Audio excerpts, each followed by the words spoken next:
ಎಲ್ರಿಗೂ ನಮಸ್ಕಾರ. Welcome back to Krupa Sanjay vlogs.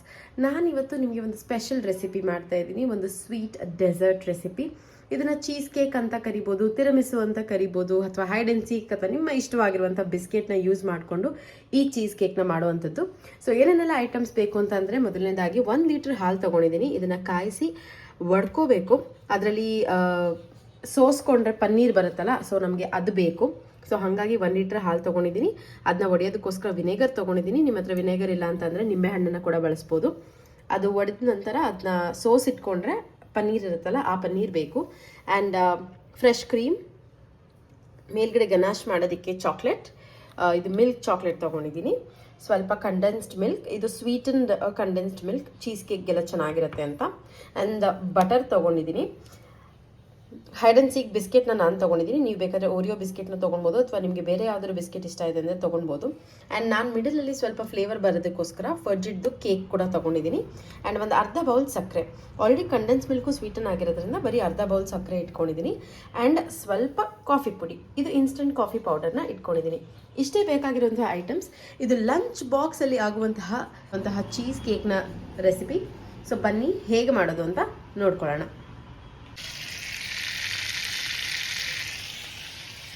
ಈ ಥರ ಬಿಸ್ಕೆಟ್ನ ಪುಡಿ ಮಾಡ್ಕೊಂಡಿರಬೇಕು. ಇದಕ್ಕೆ ಇವಾಗ ಸ್ವಲ್ಪ ನಾನು ಬಿಸಿಯಾದ ಕಾಯಿಸ್ಕೊಂಡಿರುವಂಥ ಬೆಣ್ಣೆನ ಹಾಕ್ತಾಯಿದ್ದೀನಿ.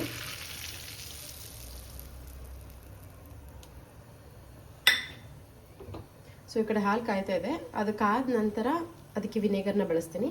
ಸೊ ಅದೇ ಟೈಮ್ ಗ್ಯಾಪಲ್ಲಿ ಸ್ವಲ್ಪ ಬಿಸ್ಕೆಟ್ನ ಪುಡಿ ಮಾಡ್ಕೊಂಡಿದ್ದೀನಲ್ಲ, ಆ ಬಿಸ್ಕೆಟ್ಗೆ ಸ್ವಲ್ಪ ಬಿಸಿಯಾದ ಕಾದಿರೋಂತಹ ಬೆಣ್ಣೆನ ಹಾಕ್ಕೊಂಡಿದ್ದೀನಿ. ಇವಾಗ ಇದನ್ನ ಮಿಕ್ಸ್ ಮಾಡಬೇಕು.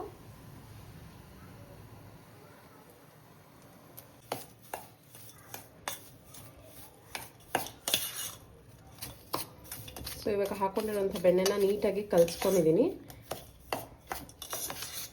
ನಿಮ್ಮ ಮನೆಯಲ್ಲಿ ಯಾವುದಾದ್ರೂ ಬಾಕ್ಸ್ಗೆ ನೀವು ಇದನ್ನ ಮಾಡ್ಕೊಳ್ಬೋದು. ಸೊ ಇದು ಫ್ರೀಸರ್ ಮಾಡೋದಾಗಿರೋದ್ರಿಂದ ಸೊ ಯಾವುದು ಬಾಕ್ಸ್ ಇದ್ರೂ ಓಕೆ. ಸೊ ನಮ್ಮ ಮನೆಯಲ್ಲಿ ಈ ಥರ ಬಾಕ್ಸ್ ಇದೆ. ನಾನು ಈ ಥರ ಬಾಕ್ಸ್ನ ತೊಗೊಂಡಿದ್ದೀನಿ. ಈ ಬಾಕ್ಸಲ್ಲೇ ಮಾಡೋದು ಪ್ರಿಪ್ರೇಷನ್. ಸೊ ಇವಾಗ ನಾವು ಏನು ಬಿಸ್ಕೆಟ್ ಪುಡಿ ಮಾಡಿ ಅದಕ್ಕೆ ಬೆಣ್ಣೆ ಹಾಕಿಟ್ಟಿದ್ದೀವಲ್ವಾ, ಇದನ್ನು ಎಷ್ಟು ಬೇಕೋ ಅಷ್ಟು ಲೇಯರ್ ಆಗೋಷ್ಟು ಮಾತ್ರ ಸೊ ಕೆಳಗಡೆ ಬೇಸ್ ಆಗಿ ಹಾಕೋತಾ ಇದ್ದೀನಿ.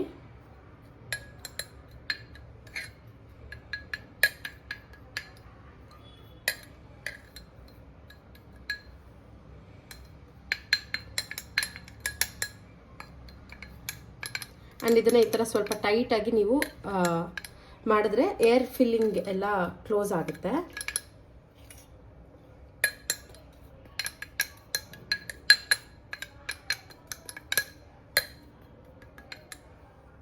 ಸೊ ಇದೇ ರೀತಿ 3 ಲಂಚ್ ಬಾಕ್ಸ್, ನಾನು 4 ಲಂಚ್ ಬಾಕ್ಸಿಗೆ ಮಾಡ್ಕೊತಾ ಇದ್ದೀನಿ. ಅಷ್ಟನ್ನು ರೆಡಿ ಮಾಡ್ಕೊತೀನಿ.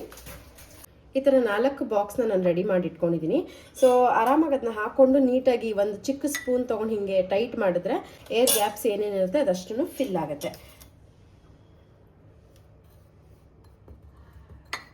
ಸೊ ಒಂಚೂರು ಈ ಥರ ಹಾಕ್ಕೊಂಡು ಟ್ಯಾಪ್ ಮಾಡಿಕೊಂಡ್ರೆ ಆಯಿತು. ಸೊ ಇವಾಗ ಇದಿಷ್ಟು ರೆಡಿ ಆಗಿದೆ. ನಾನು 4 ಲಂಚ್ ಬಾಕ್ಸ್ ರೆಸಿಪಿ ಮಾಡ್ತಾ ಇರೋದ್ರಿಂದ 4 ಬಾಕ್ಸ್ಗೂ ಫಿಲ್ ಮಾಡಿದ್ದೀನಿ ಚೀಸ್ ಕೇಕ್ಗೆ ಬೇಸ್. ಇದನ್ನು ಇವಾಗ ಫ್ರೀಸರಲ್ಲಿ ಇಡಬೇಕು.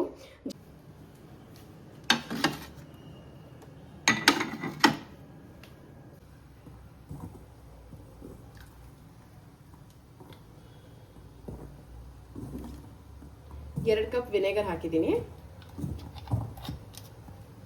ಸೊ ಇದು ಹಾಲು ಹೊಡಿಬೇಕು ಅಂತ ಹೇಳಿಬಿಟ್ಟು ವಿನೆಗರ್ನ ಆ್ಯಡ್ ಮಾಡ್ಕೊಂಡಿದ್ದೀನಿ. ಸೊ ಇದನ್ನ ಇನ್ನೊಂದು ಸ್ವಲ್ಪ ಸ್ಟಿರ್ ಮಾಡ್ತಾ ಇರೋವಾಗ ಹಾಗೆ ಹೊಡಿತಾ ಇರುತ್ತೆ. ನೋಡಿ, ಹಾಲು ಹೊಡ್ಕೊಳ್ಳೋಕೆ ಶುರು ಆಗಿದೆ.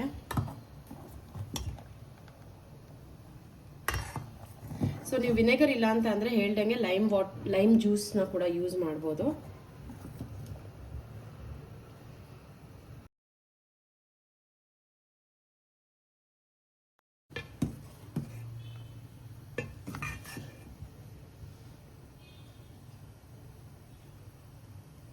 ಇದೇನು ಲಮ್ಸ್ ನೋಡ್ತಾ ಇದ್ದೀರಲ್ಲ, ಇದನ್ನ ಬಟ್ಟೆನಲ್ಲಿ ಸೋಸಿ ನಾವು ತೆಗೆದಿಟ್ಕೊಳ್ಬೇಕಾಗುತ್ತೆ. ಇದನ್ನೇ ನಾವು ಪನ್ನೀರಾಗಿ ಆ್ಯಡ್ ಮಾಡ್ಕೊಳೋದು ಮಿಕ್ಸಿ ಮಾಡೋದಕ್ಕೆ ಚೀಸ್ ಕೇಕ್ಗೆ.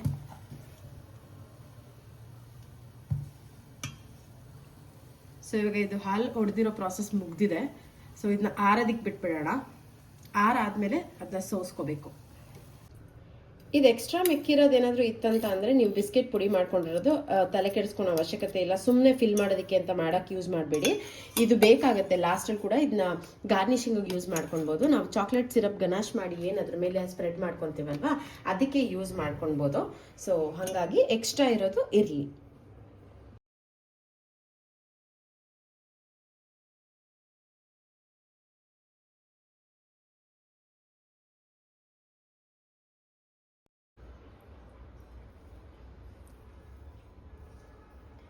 ಸೊ ಇಷ್ಟು ಪನ್ನೀರ್ ಸಿಕ್ಕಿದೆ 1 ಲೀಟರ್ ಹಾಲಲ್ಲಿ.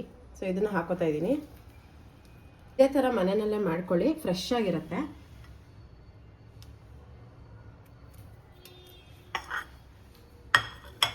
ಸೊ ಇವಾಗ ಇದಕ್ಕೆ ಅರ್ಧ ಬೌಲ್ ಸಕ್ಕರೆ ತೊಗೊಂಡಿದ್ದೀನಲ್ಲ, ಅದರಲ್ಲಿ ಅನುಸಾರವಾಗಿ ಹಾಕೊತೀನಿ. ನಾನು ಸ್ವಲ್ಪ ಹಾಕೋತಾ ಇದ್ದೀನಿ, ಯಾಕಂತಂದರೆ ಕಂಡೆನ್ಸ್ಡ್ ಮಿಲ್ಕ್ ಸ್ವೀಟ್ ಇದೆ. ಆ್ಯಂಡ್ ಫ್ರೆಶ್ ಕ್ರೀಮ್ ಹಾಕೋತಾ ಇದ್ದೀನಿ. ಇದಕ್ಕೆ ಕಾಫಿ ಪುಡಿ ಹಾಕೋತಾ ಇದ್ದೀನಿ, 1 ಪ್ಯಾಕೆಟ್ ಅಷ್ಟೇ, ಜಾಸ್ತಿ ಇಲ್ಲ. ಎಸೆನ್ಸ್ ಬರೋದಕ್ಕೋಸ್ಕರ, ಟೇಸ್ಟ್ ಎಸೆನ್ಸ್, ಆ ಕಾಫಿ ಫ್ಲೇವರ್ ಬರೋದಕ್ಕೋಸ್ಕರ ಅಷ್ಟೇ. ಅದಕ್ಕೆ ಕಂಡೆನ್ಸ್ಡ್ ಮಿಲ್ಕ್ ಹಾಕೋತಾ ಇದ್ದೀನಿ.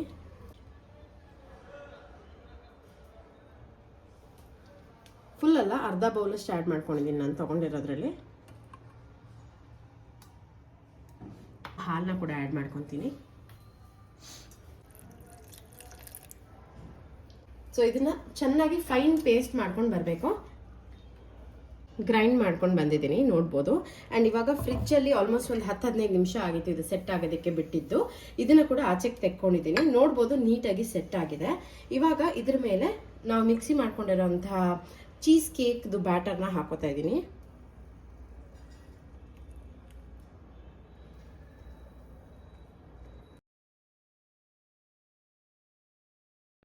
ಸೊ ಇವಾಗ ಹಾಕೊಂಡಿರೋಂತಹ ಮಿಕ್ಸ್ಚರ್ ಚೆನ್ನಾಗಿ ಸೆಟ್ ಆಗಬೇಕು. ಸೊ ಅದು ಸೆಟ್ ಆಗೋದಕ್ಕೋಸ್ಕರ ಮತ್ತೆ ಫ್ರೀಸರಲ್ಲಿ ಇಡ್ತಾ ಇದ್ದೀನಿ. ಆಲ್ಮೋಸ್ಟ್ ಇದು 1 ಅವರ್ ಫ್ರೀಸರಲ್ಲಿ ಇರಬೇಕು.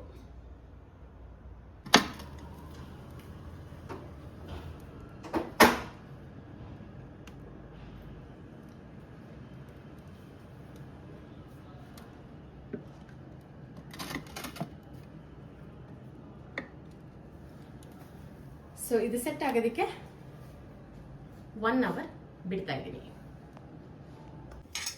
ಸೊ ನಾನು ಈ ಚಾಕ್ಲೇಟ್ ಫಡ್ಜ್ ಬ್ರೌನಿ ತೊಗೊಂಡಿದ್ನಲ್ವಾ, ಅದನ್ನು ಈ ಥರ ಕ್ರಷ್ ಮಾಡಿ ಇಟ್ಕೊಂಡಿದ್ದೀನಿ. ಸೊ ದಟ್ ಅವಾಗವಾಗ ಚೀಸ್ ಕೇಕಲ್ಲಿ ಮಧ್ಯೆ ಮಧ್ಯೆ ಸಿಕ್ಕಿದ್ರೆ ತುಂಬ ರುಚಿಯಾಗಿರುತ್ತೆ ಅಂದ್ಬಿಟ್ಟು. ಸೊ ಸೆಟ್ ಮಾಡೋಕೆ ಇಟ್ಟಿದ್ನಲ್ಲ, ಇವಾಗ ಮತ್ತೆ ಅದನ್ನ ತೆಗೆದ್ಬಿಟ್ಟು ಒಂದು 5-10 ಮಿನಿಟ್ಸ್ ಆಗಿದ ತಕ್ಷಣ ತೆಗೆದಿದ್ದೀನಿ. ಇದನ್ನು ಹಾಕೋತಾ ಇದ್ದೀನಿ.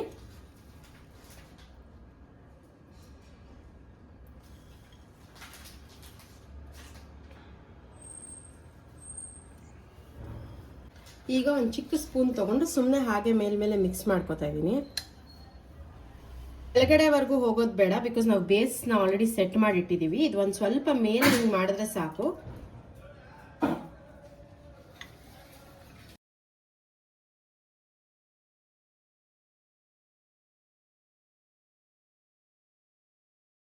ಮಿಕ್ಸ್ ಮಾಡಿ ಅದನ್ನ ಸ್ವಲ್ಪ ರೆಫ್ರಿಜರೇಟ್ ಮಾಡೋಕ್ಕೆ ಇಡ್ತಾ ಇದ್ದೀನಿ. ಸೊ ಇವಾಗ ಇದು ಆಲ್ಮೋಸ್ಟ್ 1 ಅವರ್ ರೆಫ್ರಿಜರೇಟ್ ಆಗಬೇಕು, ಸೆಟ್ ಆಗುತ್ತೆ. ಇವಾಗ ಇದನ್ನ ರೆಡಿ ಮಾಡ್ಕೊಂಡಿದ್ದೀನಿ, ಚಾಕ್ಲೇಟ್ ಗನಾಶ್ ಅಂತ ಕರೀತಾರೆ. ಸೊ ಇದನ್ನ ಏನಿಲ್ಲ, ಡಬಲ್ ಬಾಯ್ಲಿಂಗ್ ಟೆಕ್ನಿಕಲ್ಲಿ ಮೆಲ್ಟ್ ಮಾಡಿ ಇಟ್ಕೊಂಡಿದ್ದೀನಿ ಮಿಲ್ಕ್ ಚಾಕ್ಲೇಟ್ನ. ಅದಕ್ಕೆ ಒಂದು ಸ್ವಲ್ಪ ಕನ್ಸಿಸ್ಟೆನ್ಸಿಗೋಸ್ಕರ ಒಂದು 1/4 ಲೋಟ ಹಾಲನ್ನ ಹಾಕೊಳ್ಬೋದು. ಸೊ ಅದನ್ನ ಚೆನ್ನಾಗಿ ಮಿಕ್ಸ್ ಮಾಡ್ಕೋತಾ ಇದ್ದೀನಿ. ಇದು ಬಿಟ್ಟರೆ ಗಟ್ಟಿ ಆಗುತ್ತೆ, ಸೊ ಹಾಗಾಗಿ ಮಿಕ್ಸ್ ಮಾಡ್ಕೋತಾನೆ ಇರಬೇಕು. ಆ್ಯಂಡ್ ಸ್ವಲ್ಪ ವಾರ್ಮ್ ಮಿಲ್ಕ್ ಅಥವಾ ಹಾಟ್ ಮಿಲ್ಕ್ ಹಾಕ್ತಂತಂದರೆ ಇನ್ನೂ ಕನ್ಸಿಸ್ಟೆನ್ಸಿ ಚೆನ್ನಾಗಾಗುತ್ತೆ. ಇವಾಗ ಅದಕ್ಕೆ 1 ಪ್ಯಾಕೆಟ್ ಇನ್ಸ್ಟೆಂಟ್ ಕಾಫಿ ಪೌಡರ್ ಹಾಕೊತಾ ಇದ್ದೀನಿ. ಆಮೇಲೆ 1-2 ಸ್ಪೂನಷ್ಟು ಆಗೋಷ್ಟು ಫ್ರೆಶ್ ಕ್ರೀಮ್. ಇನ್ ಕೇಸ್ ನಿಮ್ಮ ಮನೇಲಿ ಕ್ರೀಮ್ ಇಲ್ಲ ಅಂತಂದರೆ ನೀವು ಹಾಲಿನ ಕೆನೆನೇ ಇದಕ್ಕೆ ಬಳಸ್ಬೋದು. ಸೊ ಇದನ್ನ ಚೆನ್ನಾಗಿ ಮಿಕ್ಸ್ ಮಾಡ್ಕೊತೀನಿ ಈಗ.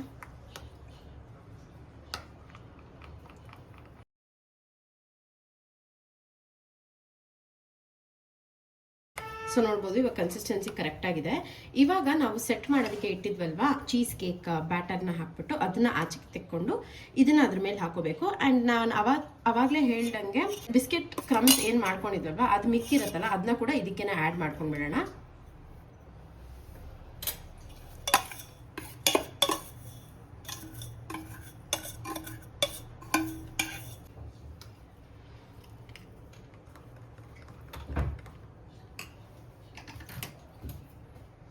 ಸೊ ಕನ್ಸಿಸ್ಟೆನ್ಸಿ ನೋಡ್ಬೋದು, ಬಿಸ್ಕೆಟ್ ಪುಡಿ ಹಾಕಿದ್ಮೇಲೆ ಇನ್ನೊಂಚೂರು ಗಟ್ಟಿ ಆಯಿತು. ಸೊ ಅದನ್ನ ಡೈಲ್ಯೂಟ್ ಮಾಡ್ಕೊಳಕ್ಕೆ ಇನ್ನೊಂದು ಚೂರು ಹಾಲನ್ನ ಹಾಕೋತೀನಿ.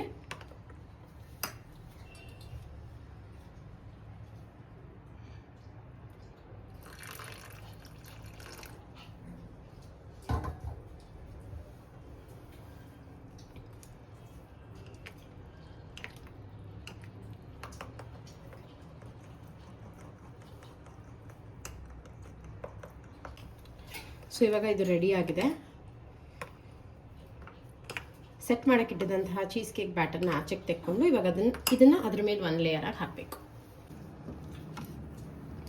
ಸೊ ನೋಡ್ಬೋದು ಎಷ್ಟು ನೀಟಾಗಿ ಸೆಟ್ ಆಗಿದೆ ಅಂತ. ಆಲ್ಮೋಸ್ಟ್ ನಾನು 1 ಅವರ್ ಮೇಲೇ ಇಟ್ಟಿದ್ದೀನಿ, ನೀವು 1 ಅವರ್ಗೆ ತೆಕ್ಕೊಳ್ಬೋದು. ನಿಮ್ಮ ಮನೆಯಲ್ಲಿ ಚಿಕ್ಕ ಚಿಕ್ಕ ಗ್ಲಾಸ್ ಜಾರ್ಸ್ ಇತ್ತಂದರೆ ಅದರಲ್ಲಿ ಕೂಡ ಇದನ್ನ ಮಾಡ್ಕೊಳ್ಬೋದು, ಅಥವಾ ಪುಟ್ಟ ಪುಟ್ಟ ಡಬ್ಬಿಗಳಿತ್ತಂತಂದರೆ ಅದರಲ್ಲೂ ಮಾಡ್ಕೊಳ್ಬೋದು. ಆ್ಯಂಡ್ ಇದಿಷ್ಟು ಒಂದು ಮಗು ತಿನ್ನೋದಕ್ಕಾಗಲ್ಲ, ಸೊ ಮನೆಯಲ್ಲಿ ಶೇರ್ ಮಾಡ್ಕೊಂಡು ತಿನ್ಬೋದು. ಇಲ್ಲ ದೊಡ್ಡದು ನಿಮ್ಮ ಹತ್ರ ಇತ್ತಂತಂದರೆ ಆ ಥರ ಗ್ಲಾಸ್ ಬೌಲಲ್ಲೂ ಮಾಡ್ಕೊಳ್ಬೋದು. ಸೊ ಇವಾಗ ಈ 4 ತೆಗೆದಿಟ್ಕೊಂಡಿದ್ದೀನಲ್ಲ, ಇದಕ್ಕೆ ಮಾಡಿದಂತಹ ಗನಾಶ್ನ ಆ್ಯಡ್ ಮಾಡ್ಕೊತಾ ಇದ್ದೀನಿ ಅದ್ರ ಟಾಪ್ ಲೇಯರ್ ಆಗಿ.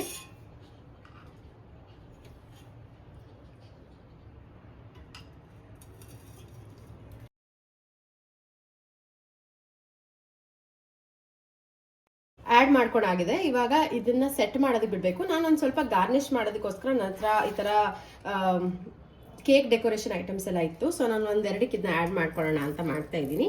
ಇದು ಆಪ್ಷನಲ್, ಸೊ ಬೇಕು ಅಂತೇನಿಲ್ಲ. ಚಾಕೋ ಚಿಪ್ಪು ಅಥವಾ ಏನೇ ಇರಲಿ ನಿಮ್ಮ ಹತ್ರ ಅದನ್ನ ಆ್ಯಡ್ ಮಾಡ್ಕೊಳ್ಬೋದು. ಇನ್ ಕೇಸ್ ಕಿಟ್ ಕ್ಯಾಟ್ ಇದ್ರೆ ಆ ಥರನೂ ಆ್ಯಡ್ ಮಾಡ್ಕೊಳ್ಬೋದು. ನಾನು ಜಸ್ಟ್ 1-2 ಆ್ಯಡ್ ಮಾಡ್ಕೊತಾ ಇದ್ದೀನಿ. ಸೊ ಇವಾಗ ಹಾಕಿರೋ ಗನಾಶ್ ಮತ್ತೆ ಗಟ್ಟಿ ಆಗಬೇಕು. ಸೊ ನೋಡ್ಬೋದು ಲೇಯರ್ಸ್ ಹೆಂಗೆ ಬಂದಿದೆ ಅಂತ. ಇವಾಗ ಜಸ್ಟ್ ಫ್ರಿಜ್ಜಿಂದ ತೆಗೆದಿರೋದ್ರಿಂದ ಅದರದ್ದು ಮಾಯ್ಸ್ಟ್ ಹಾಗೆ ಉಳ್ಕೊಂಡಿದೆ. ಕೆಳಗಡೆ ಬಿಸ್ಕೆಟ್ ಲೇಯರ್ ಆ್ಯಂಡ್ ಇದು ಚೀಸ್ ಲೇಯರ್, ಆಮೇಲೆ ಮೇಲ್ಗಡೆ ಹಾಕಿರೋ ಗನಾಶ್ ಲೇಯರ್. ಸೊ ಈ ರೀತಿ 3 ಲೇಯರ್ಸಲ್ಲಿ ಬಂದಿದೆ. ಇವಾಗ ಇದನ್ನ ಮತ್ತೆ ರೆಫ್ರಿಜರೇಟ್ ಮಾಡೋಣ 1 ಅವರ್ಗೆ. ಸೊ ಏನು ಗೊತ್ತಾ, ರೆಫ್ರಿಜರೇಟ್ ಮಾಡಿದಷ್ಟು ಸೆಟ್ ಆಗುತ್ತೆ ಚೆನ್ನಾಗಿ, ಆ್ಯಂಡ್ ತಿನ್ನೋ ಕೂಡ ರುಚಿಕರವಾಗಿರುತ್ತೆ. ಕೋಲ್ಡ್ ಆಗಿ ಸರ್ವ್ ಮಾಡೋಕ್ಕೆ ತುಂಬಾ ಚೆನ್ನಾಗಿರುತ್ತೆ ಅಂತ ಹೇಳ್ಬೋದು. ಸೊ ಇವಾಗ ಇದಿಷ್ಟು ಮತ್ತೆ ರೆಫ್ರಿಜರೇಟ್ ಮಾಡ್ತಾ ಇದ್ದೀನಿ.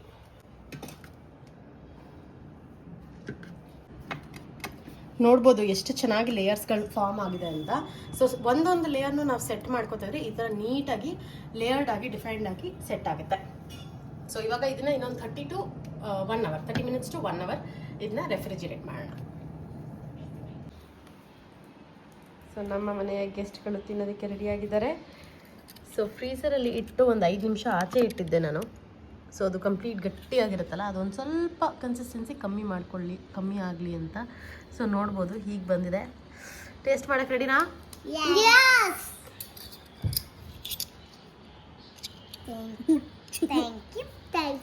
Thank you welcome. ಬಾ ಅಮ್ಮಂಗೆ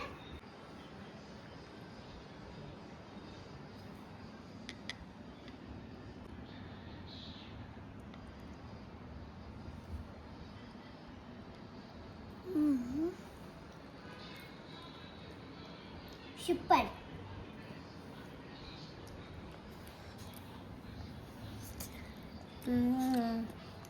ಚೆನ್ನಾಗಿ ಸಕಲಮ್ಮ ಅಪ್ಪುಟ.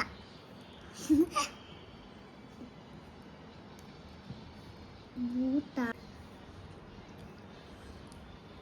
ಹೆಂಗಿದು ಸಕಲದ. ಸೊ ಹೀಗಿತ್ತು ಇವತ್ತಿನ ಚೀಸ್ ಕೇಕ್ ಅಥವಾ ತಿರಮಿಸು, ಹೇಳ್ದಂಗೆ ಏನು ಬೇಕಾದರೂ ನೀವು ಹೆಸರಿಡ್ಬೋದು. ಸೊ ಇದಾಗಿತ್ತು ಇವತ್ತಿನ ವ್ಲಾಗ್. ಹೋಪ್ಫುಲಿ ನಿಮಗೂ ಕೂಡ ಇಷ್ಟ ಆಗಿರುತ್ತೆ. ಮನೆಯಲ್ಲಿ ಮಾಡ್ಕೊಂಡು ನೋಡಿ, ತುಂಬಾ ಚೆನ್ನಾಗಿ ಬಂದಿರುತ್ತೆ. ಆ್ಯಂಡ್ ಹೇಗೆ ಅನ್ನಿಸ್ತು ಅಂತ ಕಮೆಂಟ್ ಮುಖಾಂತರ ತಿಳಿಸಿ ಅಂತ ಹೇಳ್ತಾ ಈ ವ್ಲಾಗ್ನ ನಾನು ಇಲ್ಲೇ ಮುಗಿಸ್ತಾ ಇದ್ದೀನಿ. ಸೊ ಮುಂದಿನ ವ್ಲಾಗ್ವರೆಗೂ ನಮಸ್ತೆ.